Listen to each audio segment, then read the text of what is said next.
निमित्तानं या ठिकाणी जो कार्यक्रम आयोजित केलेला आहे, सर्वप्रथम मी आपल्या सर्वांना गुरुपौर्णिमेच्या हार्दिक शुभेच्छा देतो.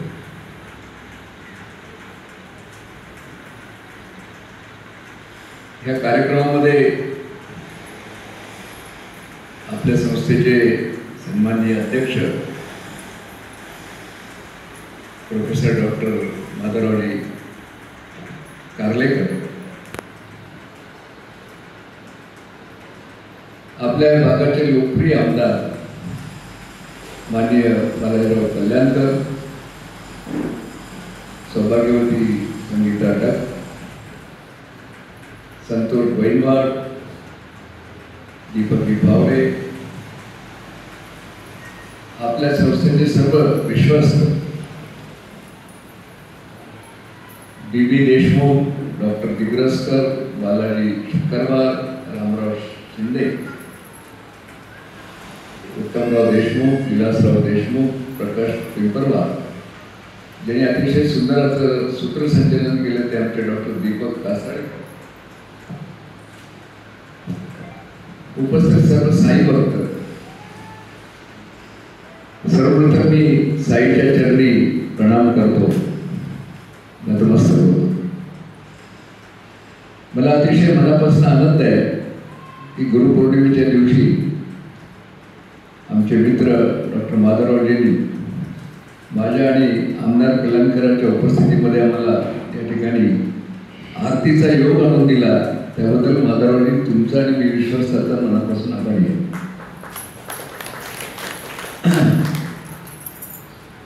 कल्याणकरचे मी या ठिकाणी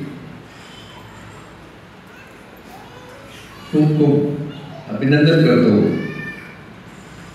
देशपांडे यांनी या ठिकाणी जो दर्शन सभागृहाचा संकल्प केला आणि त्याला संकल्प पूर्तीचं आश्वासन आमदार कल्याणकरांनी दिलेलं आहे आणि कल्याणकरांचा मला अनुभव आहे.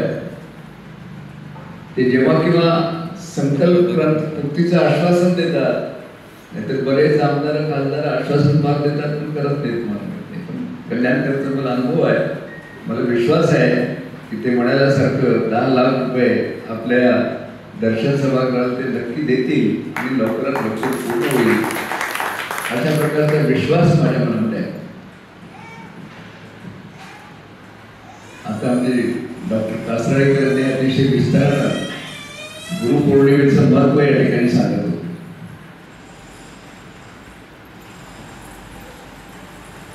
गुरु ब्रह्मा गुरु विष्णु गुरु देव महेश्वरा गुरु साक्षात परमेश्वरा तस्मै नमः.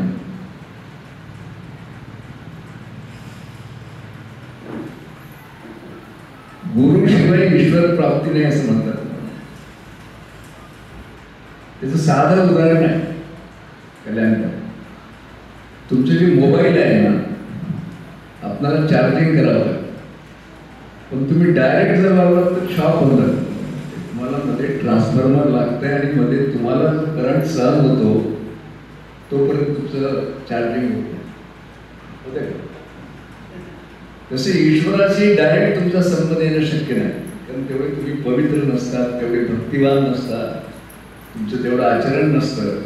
हे जे सद्गुरू साईनाथ असतील किंवा जे काही संत मंत झाले, ज्ञानेश्वर झाले, तुकोबाराय झाले, हे ईश्वरामधले आणि आपल्यामधले ट्रान्सफॉर्मर आहेत. आता म्हणाले म्हणजे कासाळेकर, जेव्हा साक्षात ईश्वर समोर उभे राहिले, संताला प्रश्न पडला की गुरुच्या चरणी पहिलं प्रणाम करू की देवाच्या? तर त्या संतांना सांगितलं की नाही, पहिले मी गुरुला प्रणाम करतो आणि नंतर ईश्वराला करतो, कारण गुरुमुळे मला ईश्वर दिसला, ही त्या मागची कल्पना आहे. म्हणून जे साई आहेत त्याची भक्ती आपण श्रद्धेनं करा. आमचे देशपांडे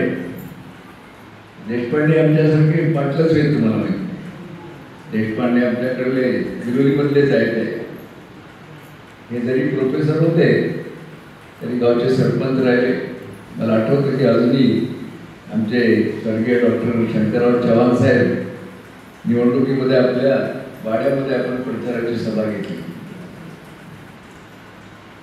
1998 मध्ये आमचे स्वर्गीय प्राध्यापक कोळीकर आणि हे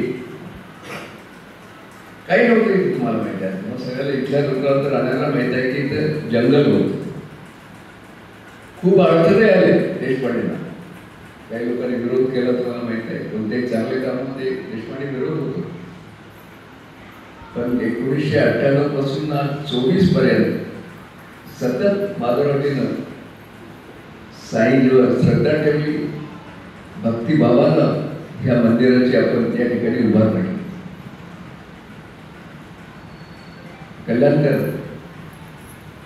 मी बऱ्याच मंदिराचा ट्रस्टीचा अध्यक्ष आहे. काळेश्वरचा आहे, तुमची इथली जी आहे ते संगमेश्वरचं महादेव मंदिर आहे, तिथला मी अध्यक्ष आहे.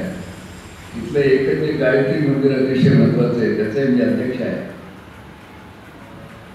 मी बऱ्याच ठिकाणी पाहिलं, लोक मंदिर मोठ्या श्रद्धेने उभं करतात, पण त्यानंतर त्या ठिकाणी जो सेवाभाव पाहिजे तो होत नाही. पण देशपांडेंचं या गेली 26 वर्ष नुसतं मंदिरच उभारलं नाही, तर सकाळ संध्याकाळ या ठिकाणी सेवा झाली पाहिजे, व्यवस्था झाली पाहिजे, पूजा झाली पाहिजे, आरती झाली पाहिजे, याची काळजी. दर गुरुवारी 400-500 भक्तगण येतात, त्यांना प्रसादाचा कार्यक्रम होतो. खूप मंदिर आहेत, तुम्हाला माहिती आहे. तिथं असं काही घडत नाही काय, कारण त्या ठिकाणा जो ट्रस्टी आहे तो वेळ देत नाही. म्हणून देशपांडे, तुमचं आणि तुमच्या सर्व विश्वासाचं मी या ठिकाणी मनापासून अभिनंदन करतो. माणसाचं मन फार चंचल आहे. गुरुपौर्णिमेला साईबाबाची आरती झाली की मनामध्ये ईश्वरी भाव येतो, वाटतं की आपण ईश्वराची भक्ती करावी.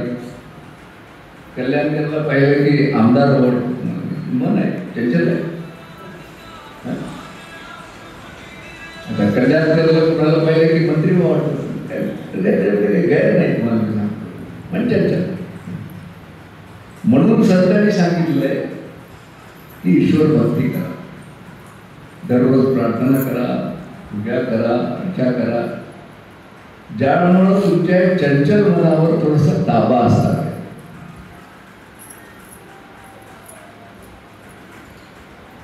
मन तुम्ही साईच्या भक्तीमध्ये लावा, तिथे लावा.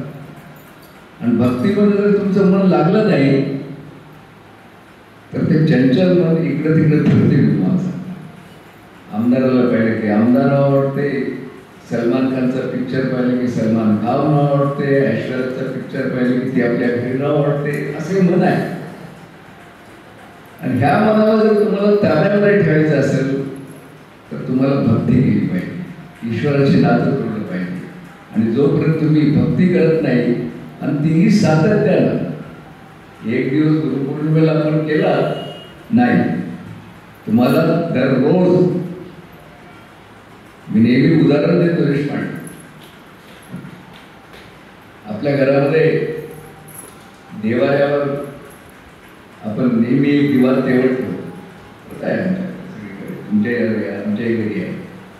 आणि गावात घरातली जी गृहिणी असेल, आई असेल, पत्नी असेल, मुलगी असेल, तो दिवा 24 तास तेवत राहायला पाहिजे याची काळजी.